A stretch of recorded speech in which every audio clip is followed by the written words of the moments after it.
Hey guys, welcome back to Total Tactics FPL. It's Fran here and I'm back with my Double Gameweek 28 cheat sheet preview. This is a massive week because a lot of chips were used in the previous week where a lot of people free hitted, and you now have an opportunity to capitalize on this sort of second half of the season where maybe if you've kept a lot of chips in play, this is the time where you actually make the differences and capitalize on the double game weeks ahead. This is a fantastic week to wildcard in my opinion, just so you can actually probably take some massive greens in 28 and 29. And if you don't have a wildcard, or if you don't have a free hit, or you plan to save it for later in the season, then this is also a great opportunity to even look at a bench boost, because other players such as Ramsey or even other Aston Villa players have been filling our benches, and this would be a great opportunity to kind of capitalize on that, as some other teams have very good singles. So players like Spurs and Liverpool or even Arsenal all have good singles, and it might be a great opportunity to consider a bench boost. But let's head on straight into the video. I will also preface that the assumption was taken that Chelsea and Luton favored Chelsea in the FA Cup, and that this would create a double game week 28 for Chelsea where they play Burnley and Norwich. Stay tuned later in the week for the results of this Chelsea versus Luton game, because as I mentioned, I'm taking assumption here that the Chelsea double game week will go on for game week 28. So stay tuned for that. Let's hold on straight to the defenders though. Ait-Nouri and Dalot are the major fallers here, and this is simply due to rotation. We've seen our Ait-Nouri rotate with Marcel and Dalot rotate with Wan-Bissaka. Not to mention that Dalot has very, very poor fixtures ahead as part of Man United, and Ait-Nouri, as I said, just doesn't seem to make sense when you have other Wolves options who are nailed and also could provide a goal threat such as Slice or Kilman, or even Cody if you already have Cody pre-existing in your team.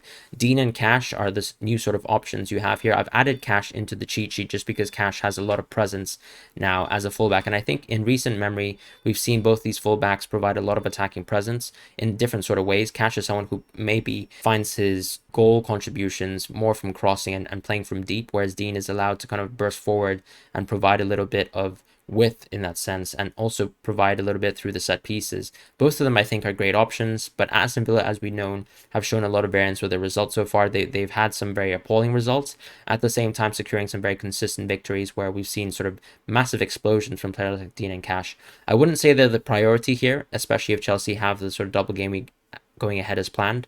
So I would prioritize players like Rudiger and James, we'll discuss shortly. But Dean and Cash are great options to think about this week, especially maybe even if you're wildcarding.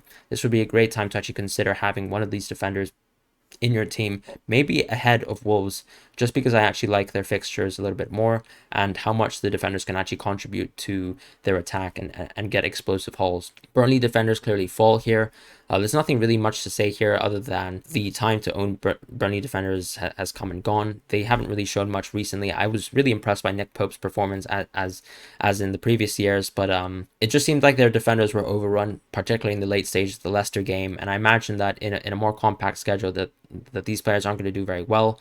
It's also a great time to potentially look at moving away from someone like Weghorst, who I'll probably discuss with the forwards. Shaw and Reguilon fall for separate reasons. Shaw falls as part of the Man United team will, due to the lack of good fixtures. Reguilon is someone who unfortunately just doesn't benefit from the good fixtures that Spurs have, and especially the double in the future week, just because he doesn't seem to have actually locked down that position, and you don't really want to have a fullback who costs that much money playing for a team whose defense has actually dropped, in my opinion, in quality in recent weeks, and doesn't really have a stable position with the team, regardless of any sort of fitness issues that he's had or that he might have overcome. I just don't have any guarantees there. Laporte, unfortunately, is someone who falls this week, and I don't actually think Laporte's a bad option at all, but I think it just kind of raises the question of, especially with the sort of blank in game week 30 that City have, and the fixtures being sort of average, it's a great time to actually move Laporte if he's your sort of second/third City defensive option into a Chelsea defender this week. I imagine most of us don't have Chelsea defenders at this point in time.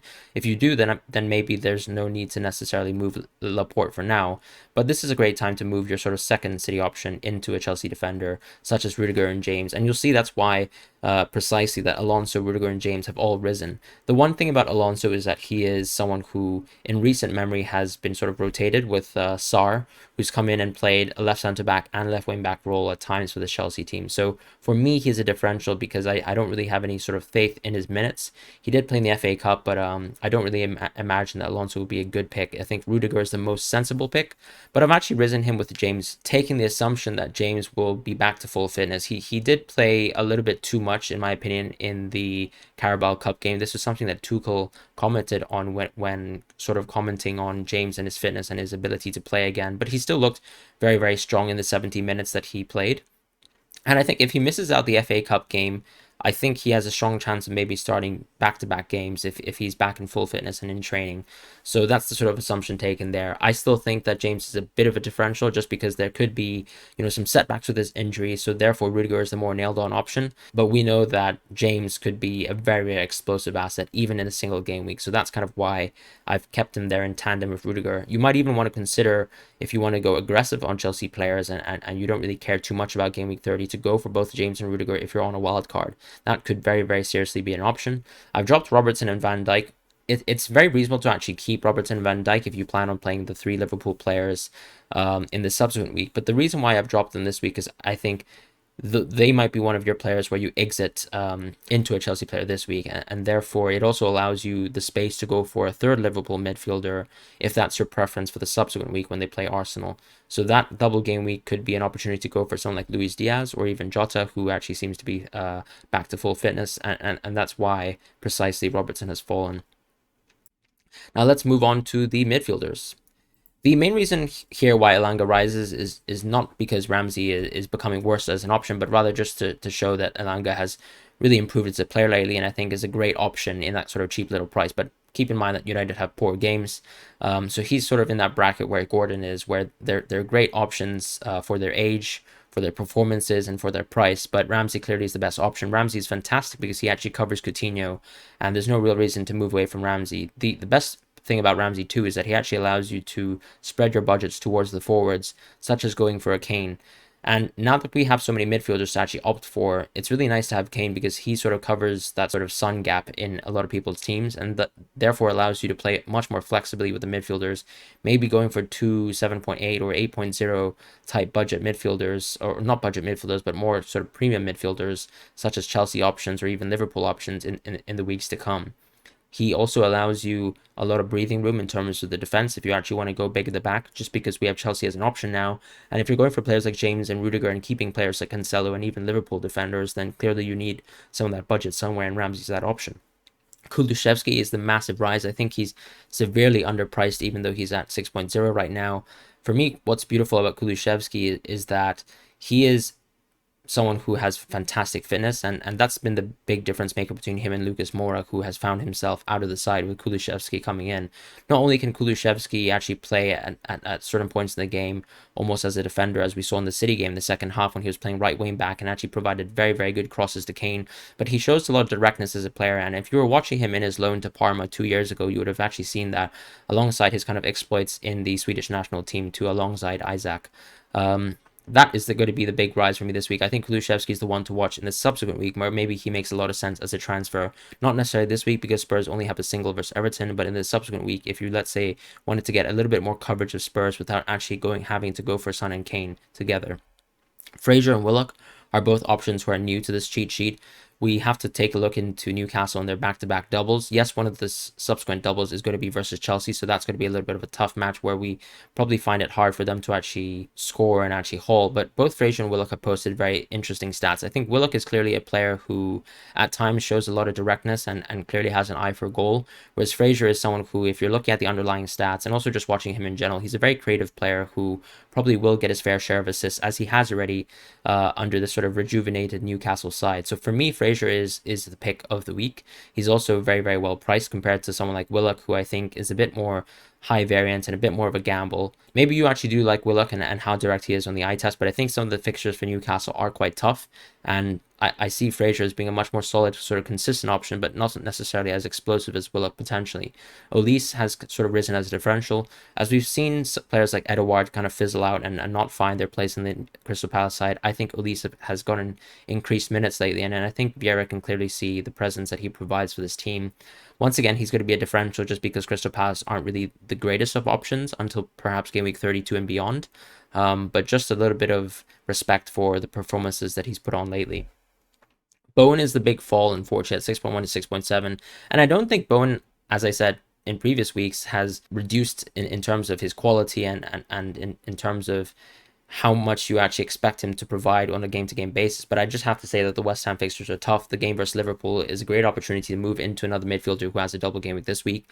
And you might even want to keep a player like Maddison because he has a little bit more interest, I think, as a long-term option than compared to Bowen, who might not have the same sort of quality of doubles that Leicester have in the future. Whereas the other players on this cheat sheet, such as Rafinha, Ward-Prowse, and even Gallagher, those are more options that are interesting within the short term. So Rafinha and Ward-Prowse clearly have these doubles, and Gallagher, he just doesn't seem like a player who's worth a transfer.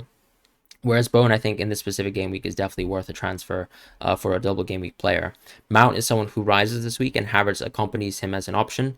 I've actually deliberately not included Ziyech here just because I don't know the exact status of his injury, but keep in mind that Ziyech will be a huge differential. And if you're actually listening to this video and not just looking at the cheat sheet, you will remember this because I think Ziyech is definitely one to look at if there are nice comments about Tuchel and his injury status. He'll definitely be a consideration for me in the subsequent week if it seems like he could be back to full fitness, because for me he has been the best performing Chelsea midfield asset prior to his injury recently. As far as Havertz, he's been the sort of most consistent option from minutes.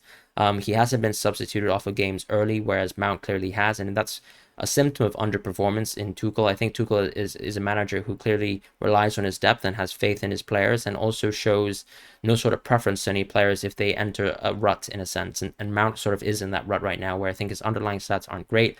We don't expect penalties from him when Jorginho plays, and therefore, even though Mount rises, because for me, they just don't have a flexible amount of options, and he could still explode versus some weaker sides such as Burnley and Norwich. I think Havertz is just as good as an option just because he's got to play in those forward positions where we've actually seen Lukaku actually sit on the bench at times. So that's going to be one to look out for, where I think both these options are interesting, but Ziyech really could be that hidden gem if you're actually listening. As far as Mahrez, he's someone who falls. It was a bit of a huge surprise for me that Mahrez actually sat on the bench once again. It's a weird one where he always seems to have the faith of Pep to actually start in Champions League games, but as we've seen time and time again, doesn't have the same sort of faith in Premier League games. Someone like Foden has continued to hold the starting spot in the team as well as Sterling, and I'm not sure exactly what Mahrez has done wrong necessarily, but he has to fall to differential as a result. Let's move on to the forwards. So Weghorst is a clear fall this week. Once again, a dismaying performance overall for Burnley this week. I don't think he really racked up any of the underlines to be interesting. He's clearly got to fall week on week in the future. Watkins is someone who rises as he got his goal in the previous match and actually started the game. So that's a big positive sign as a Watkins owner to actually hold on to Watkins for this week. I wouldn't say he's a necessary sort of transfer for this week because I don't think Watkins is a very explosive option. Neither do I think he's quintessential for this game week. So Watkins is a rise, but I wouldn't make him a best option for that reason. Tony is someone who falls, just as we see Brentford have a nice run of games, but not necessarily any doubles to play for, and not much interest there really for me. Wood is similar, where he does have the double game weeks by contrast, but I don't think he's the most exhilarating option. I also think his finishing has dropped off in terms of quality over the last few years. It might be a form issue, and maybe he has to find his way in terms of gelling with the chemistry of this side, but I much prefer going for Newcastle options within the midfield or even the defense this week. Mope is someone who falls. I know he's got the double in the subsequent week, but Brighton's performance lately have really fallen off a cliff. We've seen some very, very dismaying performances from the defensive point of view, and even their ability to retain the ball. And I think losing some of their depth as well in the winter transfer window wasn't very pretty, especially with the injuries they suffered in some of the defensive positions. So for me, unfortunately, there's no interest in Brighton. Maybe Mope will once again shine in the double game week, but no interest from me for now. Edouard, similar to last week, where for some reason he's dropped off a cliff in terms of the estimations of the manager, and maybe that might be something to do with his work rate in training, but no real reason to own Edouard. I think it's a great week to actually move away, especially into a Southampton player where I would say they're much more of a priority compared to someone like a Watkins, just because they're also so well priced. Vardy is a rise. We just saw that performance versus Burnley, and very, very impressive, but Vardy really will only be an option from game week 33 and beyond when we actually get the rescheduled double game weeks from Leicester. And I think if you are pivoting into a Kane right now on a wild card, it makes a lot of sense because you can easily swap Kane into Vardy, which has been a fantastic option this year. I think if you have always held a sort of double premium structure with a forward, Vardy coming back as an option, even his ability to actually just come off the bench and actually score, just shows how lethal he is as an FPL option. There's no real reason to be threatened by looking at him on the bench, and I think he is someone who, despite his limited minutes, is always extremely effective. So just a little bit of respect for Vardy and his recent performances there. Lukaku rises just because he's a differential, and maybe he could be an explosive asset in this double game week where versus Norwich and versus Burnley, you could see him explode. I really don't think it makes sense to dip into Lukaku. It only might be an option if you're going for some sort of free hit and want to go very differential. But that's just really to pay respects to Chelsea's double game week and that potential. Sanchez falls, just as I mentioned, with Brighton's sort of poor run of games and their poor run of form. Dubravka is the one who actually rises, because Newcastle lately, we've actually seen very, very good underlyings from the defensive point of view, and just they've looked rejuvenated, even though they didn't get their sort of premium transfer options. So Dan Burn, for example, has stepped up recently and looked quite good, and even in Trippier's absence, we saw a quite solid performance from the Newcastle fullbacks last week. So I'm overall quite impressed by the Newcastle defense, and I think if you're going for a wild card, it makes sense to look into an option like Dubravka for now. Ramsdale, Saw still can't hold these positions in their team. Saw is a great option for the double game next week. De Gea and Pope simply fall because the fixtures are really sort of swinging in the opposite direction. And Lloris falls for me just because I think if you are owning one of those expensive keepers and you want to hold one for a double game week, I think the most sensible option actually is to go for Mendy right now.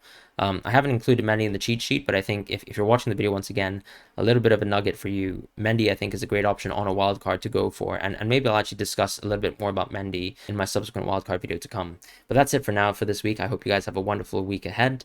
A lot of priority is going to be placed on Chelsea this week. If you don't have any sort of preference for specific Chelsea players, I would say Rudiger is the safest option overall. And then maybe you could look into an asset in the Chelsea midfield if you want to go for a bit of a gamble. But for me, Rudiger seems to be that sort of must-buy option this week, just because of how underwhelming I would say both the Burnley and Norwich attack have been as of late. But that's it for me. Thank you guys, and have a wonderful week ahead.